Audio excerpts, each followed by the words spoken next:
उत्तराखंड जैसे हमारे जैसे राज्यों के लिए संतुलित और क्षेत्रीय विकास की ये बजट बड़ी संभावनाएं लेकर आया है। इसमें उपकरण और सामग्री बनाने से लेकर full stack India IP design करने और आपूर्ति श्रृंखला को मजबूत बनाने के लिए इंडिया सेमीकंडक्टर मिशन 2.0 शुरू किया जाएगा। रोजगार बढ़ेगा, सभी में योजनाएं बढ़ेंगी और अनेक पर्यटन के क्षेत्र में, अन्य क्षेत्रों में, स्किल डेवलपमेंट के क्षेत्र में जो नौजवान तैयार होंगे, स्किल बनेंगे, सब रोजगार से जुड़ेंगे। पर्यटन का क्षेत्र बढ़ेगा, रोजगार का क्षेत्र बढ़ेगा, तो स्थानीय व्यापार बढ़ेगा, हमारे उद्योग बढ़ेंगे, तो सभी में रोजगार बढ़ने वाला है।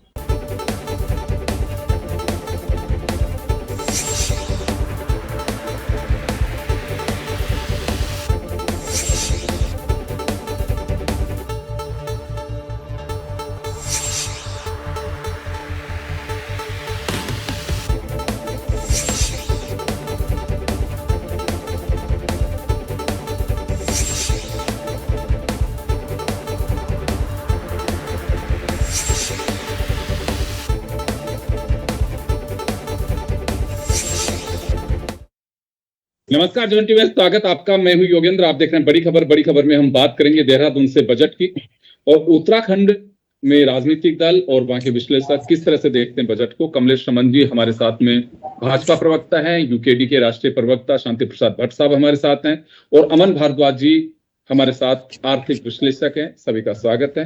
अमन जी, आपके पास में आना चाहूंगा। बजट को अगर हम पहाड़ी क्षेत्र के नजरिए से देखें तो किस तरह से देखते हैं? पूर्वोत्तर राज्यों की जिक्र इसमें किया गया है, तो पहाड़ी क्षेत्रों को वहां के आम जन किस तरह से मानती है इसे? सर्वप्रथम जिस तरीके से कल बजट पारित किया गया, माननीय निर्मला सीतारमण जी जारी किएगा, तो पेश करने के बाद ये हुआ कि उसमें हम ध्यान से देखें तो पूर्वोत्तर पे ज्यादा फोकस है, नॉर्थ ईस्टर्न स्टेट्स पे ज्यादा फोकस रहा। उसके लिए जो ग्रांट्स है वो लगभग 6,500 करोड़ रुपए की असिस्टेंस प्रदान की गई है। जबकि अगर हम उस तरीके से अगर कंपेयर करें हिमाचल और उत्तराखंड जैसे राज्यों को, तो उस हिसाब से मांग के हिसाब से कम जारी की गई है राशि। जैसे अगर हम ध्यान दें कि किस तरीके से मांग क्या रखी गई थी जब माननीय मुख्यमंत्री धामी जी यहाँ पे अपनी बात रखने गए थे दिल्ली में, तो उसके हिसाब से थोड़ा सा कम मिला है। लेकिन उसमें से काफी ऐसी चीजें हुई हैं जो कि जनता के लिए काफी लाभकारी होगी। जैसे अगर हम बात करें कि बजट के साथ साथ इसी वर्ष 16वें वित्त आयोग भी उसके सारे जो इतने भी रिकमेंडेशंस थे उसे मान लिया गया है। तो उसमें हमारे ग्रांट्स काफी ज्यादा 10,000 करोड़ के आसपास के ग्रांट्स हमारे बढ़ गए। और मुख्यमंत्री जी के एक और मांग रही थी, उसमें उन्होंने 2,000 का इंटरेस्ट फ्री लोन मांगा था कि इस जो स्कीम है जिसे हम कहते हैं scheme for special assistance to states for capital investment, उसमें उत्तराखंड को इस वर्ष 2,000 का इंटरेस्ट फ्री कैपेक्स को बढ़ाने के लिए हमें लोन मिल रहा है। आपदा प्रबंधन के लिए हमारे यहाँ 5 साल के लिए 5,504 करोड़ रुपए दिए गए। केंद्रीय मद इसमें 4,993 करोड़ होगा। और अगर पूरे आवंटन की बात करें तो 17,414.57 करोड़ है। इस तरीके से अगर देखें तो टोटल अगर हम देखें इंक्रीज तो काफी अच्छा है। ओवरऑल 24,000 करोड़ का सेंट्रल असिस्टेंस भी हमें मिल रहा है। हाँ, रही बात कि अगर किसी आम जन को ये आस लगी हो कि हमें स्पेशल पैकेज मिले या ग्रीन बोनस वाली, तो एक तरीके से रह गई है। वो शायद से 2000 आगामी बजट में शायद से वो परिपूर्ण हो जाए।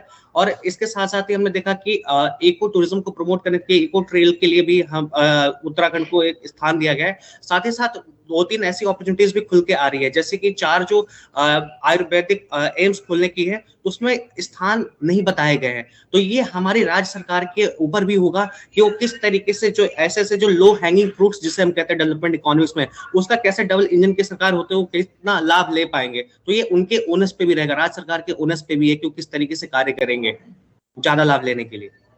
जी अमन जी, 2-3 चीजें होंगी। देखिए, पर्यटकों के लिए पथ प्रदर्शक और गाइड दोनों के लिए इन्होंने कहा है, तो मुझे लगता है कि आपके यहाँ तो टूरिज्म पे काफी फोकस है, हिमाचल, जम्मू कश्मीर, उत्तराखंड। एक दूसरा धार्मिक टूरिज्म की भी बात कही गई है, उनके सर्किट्स को और डेवलप किया जाएगा। तो यहाँ मुझे लगता है कि उत्तराखंड को इससे काफी बेनिफिट मिलना चाहिए। चलिए मैं आपके पास में लौटूंगा, मैं भट्ट साहब के पास में जाना चाहूंगा। भट्ट साहब, कुछ ऐसी चीजें हैं जिनसे उत्तराखंड का बेनिफिट मिलेगा? ओवरऑल अगर स्कीम्स की हम बात करेंगे, जैसे टूरिज्म को इन्होंने कहा है, पानी के मार्गों की बात कही है, तो उससे आपको लगता है कि बेनिफिट मिलेगा उत्तराखंड को? देखिए, सुनने में बहुत अच्छा लग रहा है, मगर अगर आप इस बजट को देखेंगे तो उत्तराखंड के दृष्टिकोण से इस बजट में निराशा ही हाथ लगी है। उत्तराखंड जो है मध्यम वर्गीय किसानी क्षेत्र है और कर्मचारी बहुल्य क्षेत्र है। अगर आप उस दृष्टिकोण से देखेंगे तो मध्यम वर्गीय किसानों के लिए कोई छूट इसमें नहीं मिली है, ना कर्मचारियों को कोई राहत इस बजट में दिख रही है। पिछले बजट से इस बजट में कोई परिवर्तन नहीं है, केवल थोड़ा बहुत रक्षा में बजट में आपने बढ़ोतरी की बात सुनी है। धरातल पे वो कितनी सहयोगी है बाद में देखा जाएगा। उत्तराखंड में नौकरियों के कोई अवसर इन्होंने नहीं बढ़ने दिए हैं। रही बात धार्मिक पर्यटन की और पर्यटन की, तो मैं आपको बता दूं, उत्तराखंड आपदाग्रस्त क्षेत्र है। यहाँ पर हर वर्ष बरसात में बेहद भीषण आपदाएं आती हैं, बादल फटते हैं।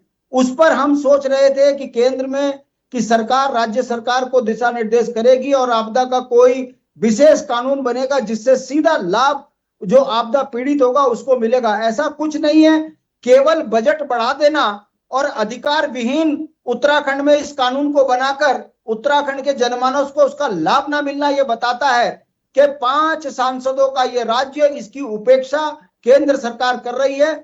यही कारण है कि अभी जो पीछे धराली में आपदा आई थी उनको अभी तक राहत नहीं मिली है। होटल टूट गए, घर टूट गए, गांव के गांव तबाह हो गए और उनको आपदा राहत के नाम पर फाइलें घूम रही है, जमीन पर जीरो काम है। हम इस बजट से निराश हैं, ये कहते हुए कि आप दिल्ली से जो घोषणाएं करते हैं धरातल पे उसका इंच मात्र भी फर्क नहीं पड़ता।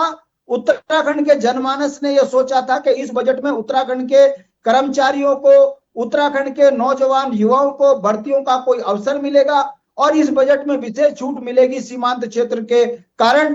दुर्भाग्य से मुझे ये कहने में कोई संकोच नहीं हो रहा है कि उत्तराखंड की अनदेखी हुई है और जितने भी बजट की बात हुई है, ये दो गुजरातियों को पनपाने के लिए इस बजट में भी इन्होंने वही एक इशारा किया है। आम गरीब के लिए कुछ नहीं है और टैक्स में कोई राहत नहीं है।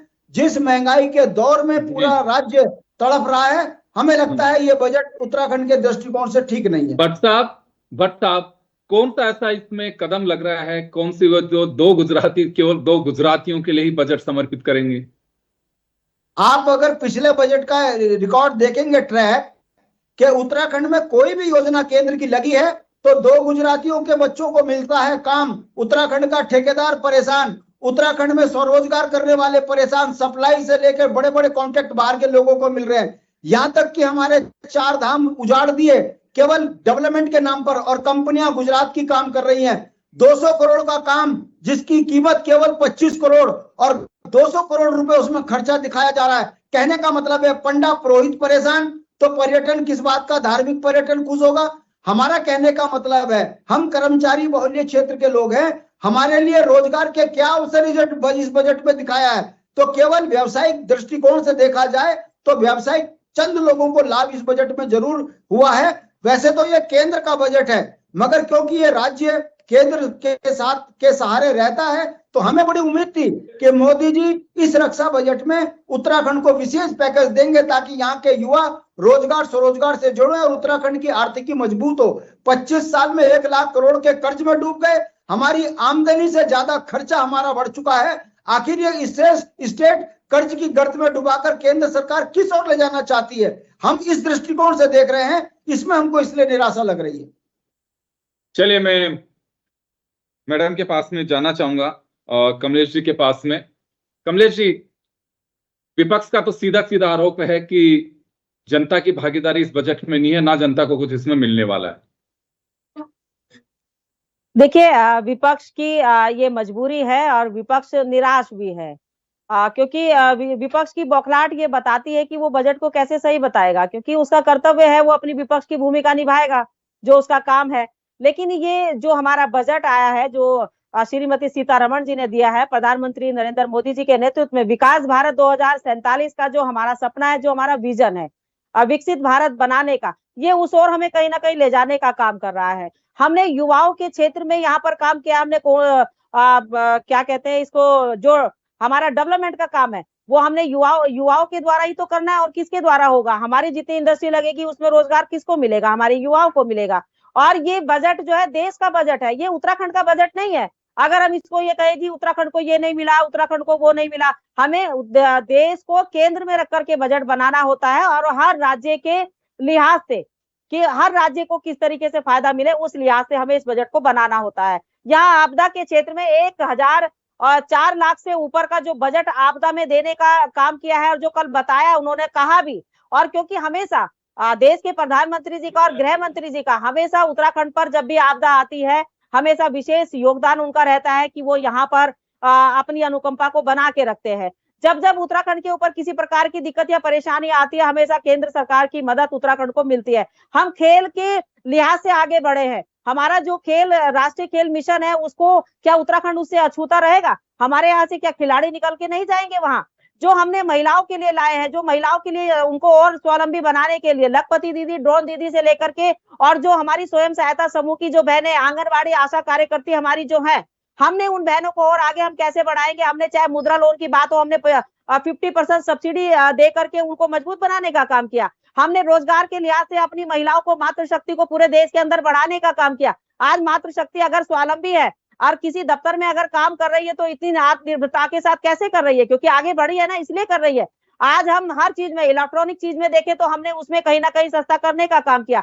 हमने अगर महंगा करा है तो हमने शराब, तंबाकू, बीड़ी, सिगरेट महंगा करा है, उससे हमें कोई दिक्कत नहीं है। लेकिन जो हमारे घरेलू उत्पाद है, जो हमारे घर की रोजमर्रा की चीजें हैं, हमने उसमें कहीं ना कहीं फोकस किया है कि एक मध्यम वर्गीय किस तरीके से अपना पालन कर सकता है। हमने जो उसका बेस है, चाहे वो हमारा एक श्रमिक हो, श्रमिक के लिए भी हमने उसकी जो श्रमिक है उसका मेहनतान है उसको बढ़ाने का काम किया।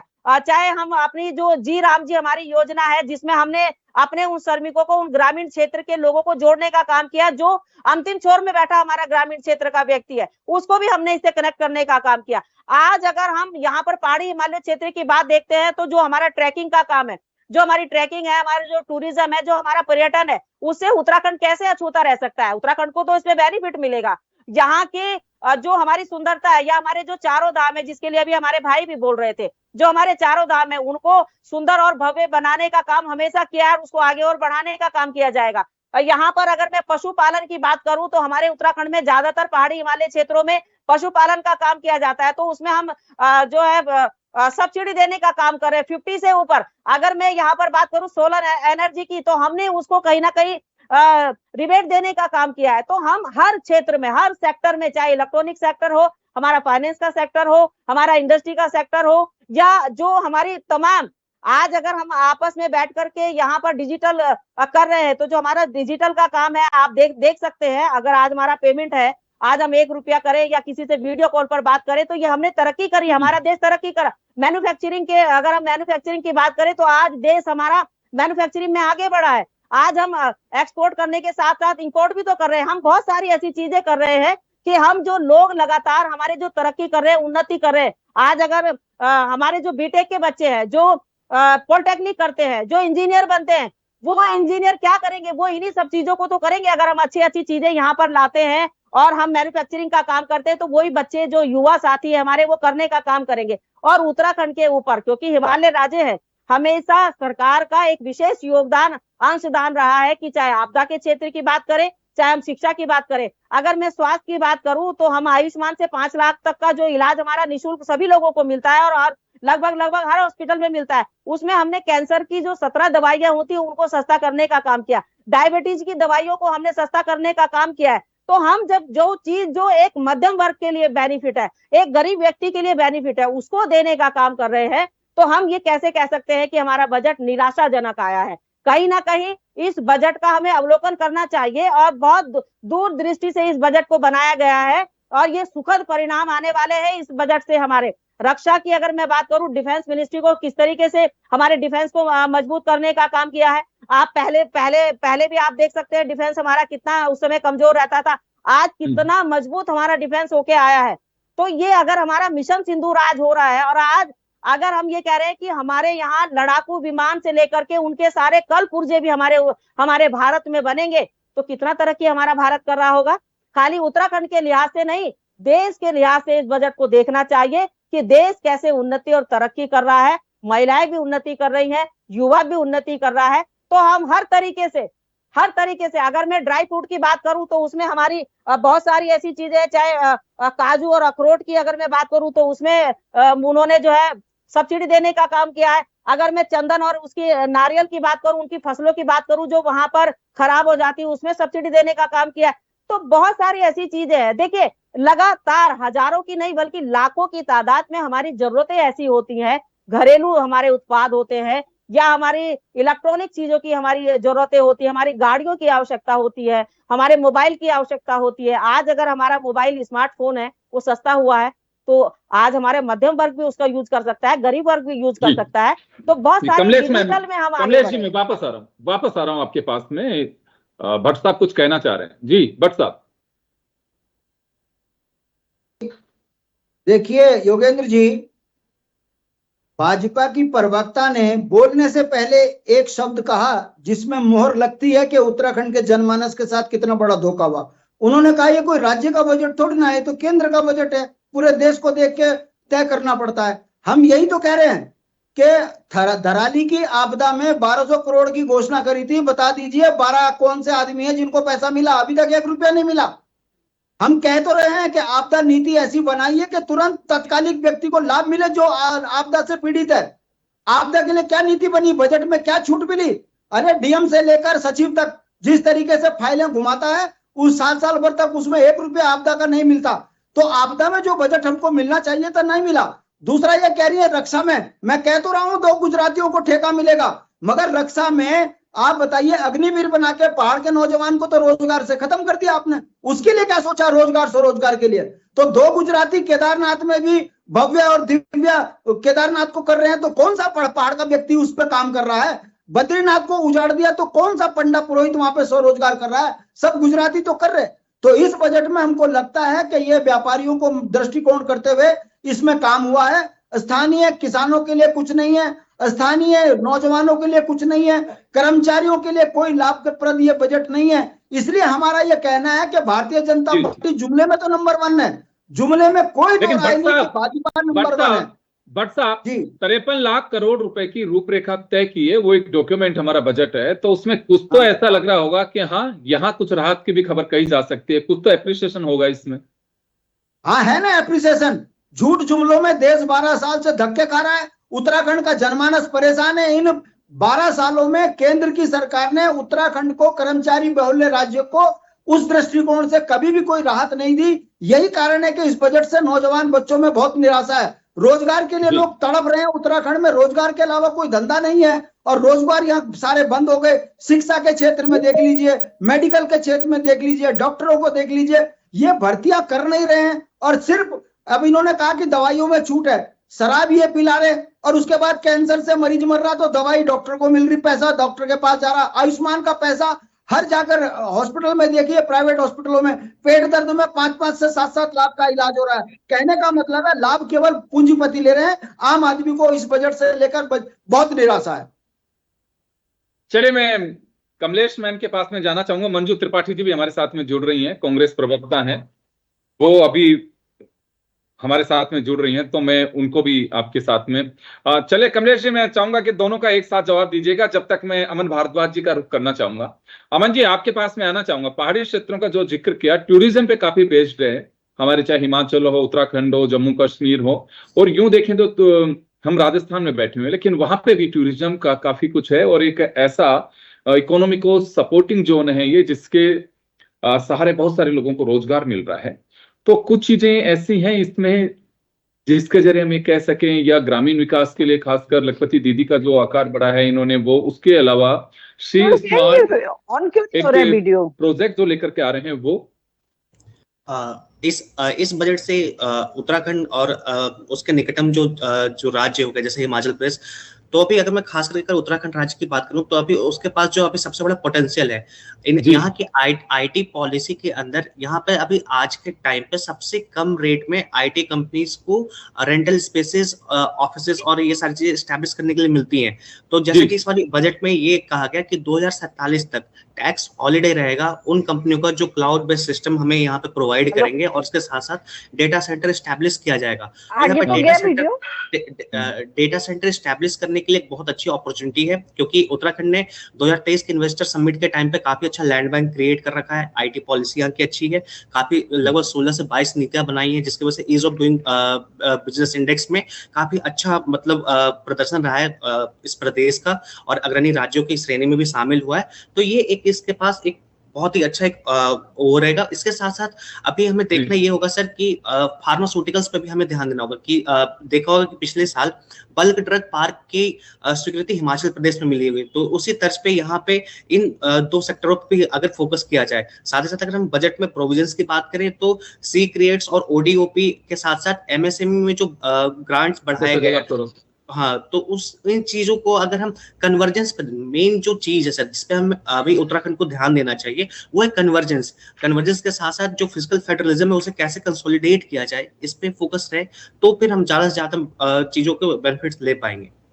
जी चलिए, मंजू त्रिपाठी जी हमारे साथ में हैं। मंजू मैम, आपके पास में आना चाहेंगे, समय थोड़ा सा कम है। किस तरह से देखते हैं इस बजट को? उत्तराखंड, पूर्वोत्तर पहाड़ी क्षेत्र, उनके विकास की अगर हम देखें तो कुछ रूपरेखा दिखाई दे रही है? देखिए, हम लोगों को, उत्तराखंड वासियों को इस जो है बजट से बहुत उम्मीद थी। ऐसा लग रहा था कि ये जो बजट आएगा वो जो है मील का पत्थर साबित होगा, क्योंकि मुख्य प्रधानमंत्री जी, देश के प्रधानमंत्री जी अपने हर भाषण में कहते हैं कि मुझे उत्तराखंड से विशेष लगाव है, लेकिन जो है जुमला रूपी झुंझुना फिर उन्होंने हमें पकड़ा दिया। उत्तराखंड वासियों को कुछ भी नहीं मिला, ग्रीन बोनस के नाम पर कुछ नहीं मिला, और जो है महिला सुरक्षा के लिए देखिए किस तरह से धू धू करके पूरा प्रदेश जल रहा है। आज भी सरे आम दिन दहाड़े जो गला रेत के किस तरह से 23 साल की बच्ची का शहर के बीच में हत्या कर दी जाती है। इसी हफ्ते में केंद्रीय बजट से क्या अपेक्षा कर सकते हैं? केंद्रीय बजट से क्या अपेक्षा कर सकते हैं? क्या बजट दिया? महिलाओं की सुरक्षा के लिए क्या, महिलाओं की रसोई में डाका डालने का काम किया। देखिए, राज्यों की, मैं आपकी बात से समझ, निर्भया फंड राज्यों को दिया हुआ है और अच्छा खासा पैसा दिया हुआ है। कोई भी राज्य उसको पूरी तरह से खर्च नहीं कर पाता। करते क्यों नहीं, ये समझ से बाहर है। जबकि निर्भया फंड होता है इसलिए अवेयरनेस, अपराध महिलाओं के लिए रोकने के लिए। योगेंद्र जी, डफली भी इनकी और राज भी इनका, ये केंद्र में भी सरकार इनकी है, राज्य में भी सरकार इनकी है। डबल इंजन हाँ, डबल इंजन के ट्रिपल इंजन की सरकार। अब तो पानी पी पी के जो है हमारे कांग्रेस के नेताओं को जो कोस रहे थे, इस समय बिल ढूंढने से नहीं मिल रहा है प्रधानमंत्री और मुख्यमंत्री को। बातें तो बहुत बड़ी योजनाएं होती है कि उत्तराखंड के नाम पे इतनी बड़ी आपदा आई, धराली की जो आपदा आई उसके लिए कितनी उम्मीद लगाई उत्तराखंड वासी बैठे थे। लेकिन क्या है, यहाँ पे हमें इस जितना बोलते ना भूतो ना भविष्य, तो जो स्थिति भ्रष्टाचार हो, चाहे बेरोजगारी का हो, चाहे महंगाई का हो, चाहे महिला सुरक्षा की, ये सरकार सेना की नौकरी तो ये खाई गए अग्निवीर जैसी योजना देके। तो मतलब हर रूप से ये फेल साबित हुए हैं। मैंने कहा ना, भूतो ना भविष्य, तो ये स्थिति इन्होंने जो है पैदा करके रखी हुई है। आज अगर कमलेश जी, आपको जवाब देने के लिए, क्योंकि शांति प्रसाद जी भट्ट साहब बोल चुके, आप नहीं ऐसा कुछ समय कम है। एक बार जी कमलेश में देखिए, मैंने पहले ही कहा ना कि विपक्ष को बजट अच्छा नहीं लगेगा। यही वो विपक्ष है, जब इनकी सत्ता थी तो एक बार भी उत्तराखंड का नाम कभी इनके देश के प्रधानमंत्री जी नहीं लेते थे। लेकिन आज नरेंद्र मोदी बार-बार उत्तराखंड जुमला नहीं करते थे हमारे देश के प्रधानमंत्री। और सच्चाई, और ये सच्चाई है इस बात के लिए कि आज अगर हम हर सेक्टर में आगे बढ़े हैं तो ये माननीय नरेंद्र मोदी जी की देन है। और जो हमारा बजट आया दुर्गामी, इसके बहुत अच्छे सुखद परिणाम आने हैं, क्योंकि हर सेक्टर में हम आगे बढ़ रहे हैं। हमारा जो युवा है वो जो अभी पलायन की बात कर रहे थे, तो हमने इस पलायन को रोकने के लिए भी उत्तराखंड के अंदर जिस तरीके से स्वरोजगार से उनको जोड़ने का काम किया है, सोलर एनर्जी से हमारे युवा जुड़ रहे हैं और वो लगा भी रहे हैं। हमारी जो खेती, हमारी जो किसानी है, उससे कहीं ना कहीं हमारा पहाड़ का युवा भी जुड़ रहा है और वो देख रहा है, क्योंकि सब्सिडी के साथ उनको सारी चीजें यहाँ से मिल रही हैं। और जो हमारी मातृशक्ति है वो गांव को सुंदर और स्वच्छ और खूबसूरत बना करके पर्यटक जो हमारा यहाँ पहुंच रहा है, कहीं ना कहीं ये पहाड़ों को लाभ मिल रहा है, उत्तराखंड की मातृशक्ति को लाभ मिल रहा है। और महिलाओं को आगे बढ़ाने के लिए तो हमेशा पुष्कर सिंह धामी जी आगे रहते हैं। 30% महिलाओं को नौकरियों में आरक्षण दिया। भाइयों के मुंह से महिला शक्ति के लिए कुछ अच्छा नहीं हुआ है, अच्छा नहीं लग रहा है, बदबू आती है सुन के।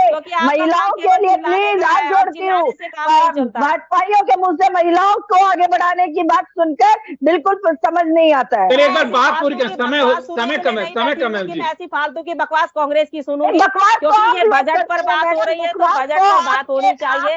और बजट हमारा 2047 विकसित भारत बनाने वाला है, जो कांग्रेस को प्रधानमंत्री, आप ही के मुख्यमंत्री और आप ही के दिखेगा जो महिलाओं के अस्मिता के साथ खिलवाड़ कर रहे हैं, और आप ही के जो है। चले मैं माफी चाहूंगा, समय की कमी है, तो चले मैं कमलेश मैम मैं रोकना चाहूंगा, कमलेश जी मैं रोकना चाहूंगा। तो चले उत्तराखंड में